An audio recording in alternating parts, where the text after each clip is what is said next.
बोलिए गोविंद भगवान की जय। जय जय श्री कृष्ण। आ से तेरा आकार बना और ई से ईश्वर आज्ञा से ऊ से माता के उदर को छोड़ दिया। अब ऐसे यहाँ तुम रह न सके और ओ से वहां भी जा न सके। अंगा से अंग भंग होगा का कर्म को क्यों भूला प्राणी। खाली हाथों जाना है गा गया जमाना बीते गया। घर का क्या ठिकाना है। अंगा से अंग क्यों सजा रहा चांद सदा नहीं रहना है। छा से छाया चलती है ऐसे जा से जान भी जानी है। फिर झा से झार चला पल्ला इंगा की मानी बचा कछु नहीं कुछ नहीं बचा।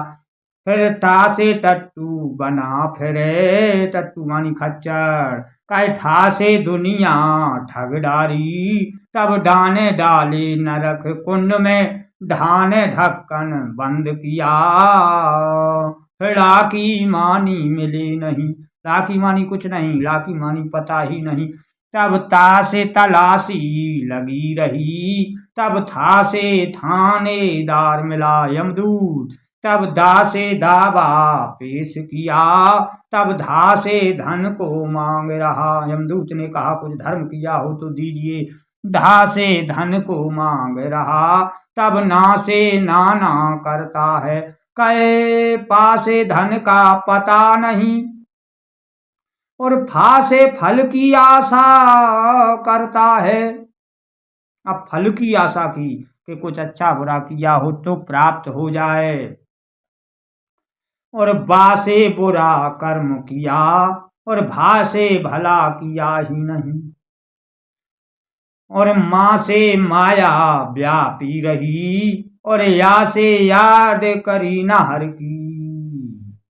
बा से बुरे कर्म किए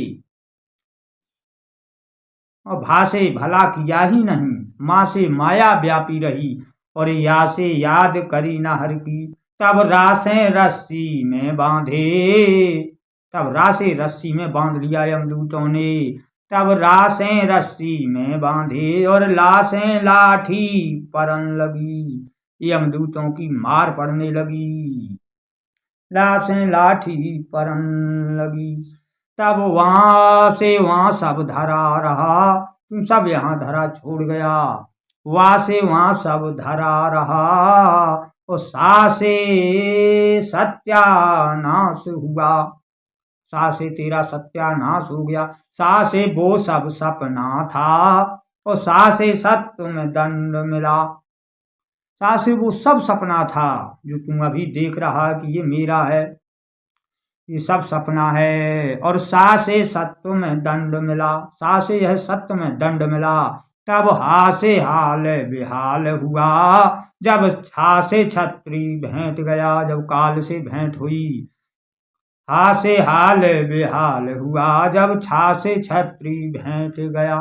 तब त्राहा से त्राह त्राह करता अब त्राहिमाम चिल्लाता है। तब त्राह से त्राह त्राह करता जब ज्ञान से ज्ञान हुआ तुझको। जब अंत में ज्ञा से ज्ञान हुआ तुझको तब त्राह त्राह कर रहा है।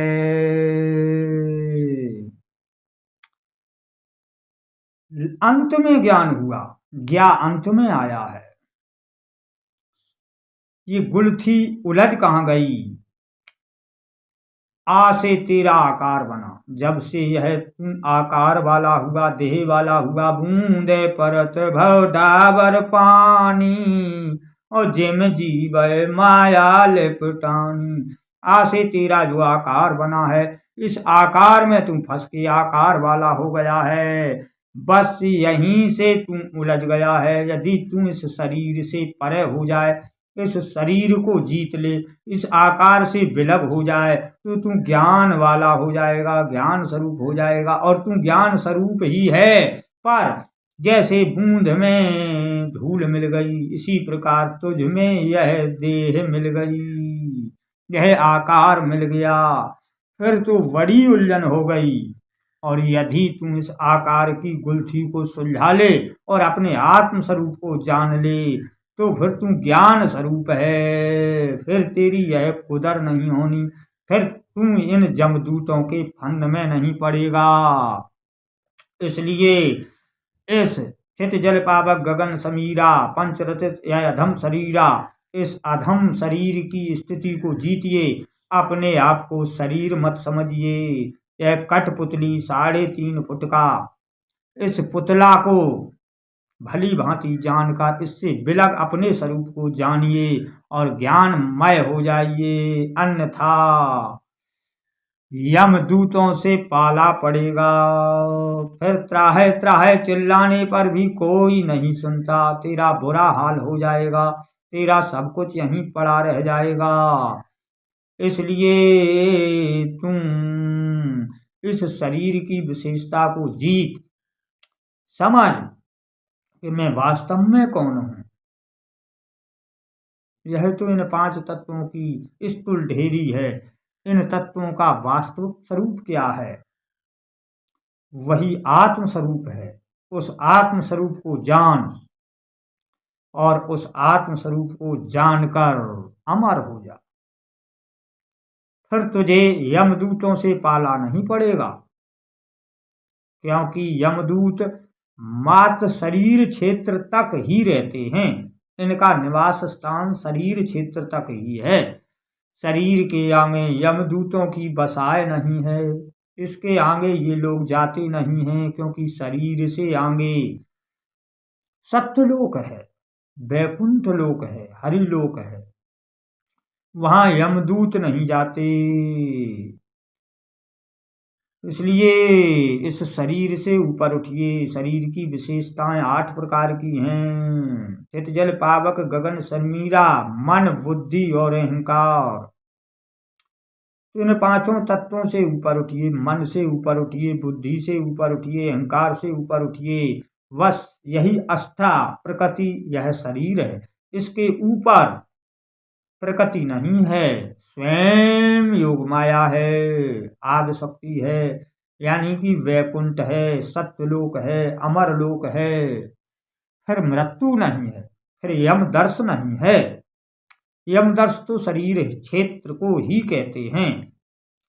इसलिए इस शरीर क्षेत्र से ऊपर उठ जाइए और अमृत पान कीजिए। बोलिए गोविंद भगवान की जय। जय जय श्री राधे।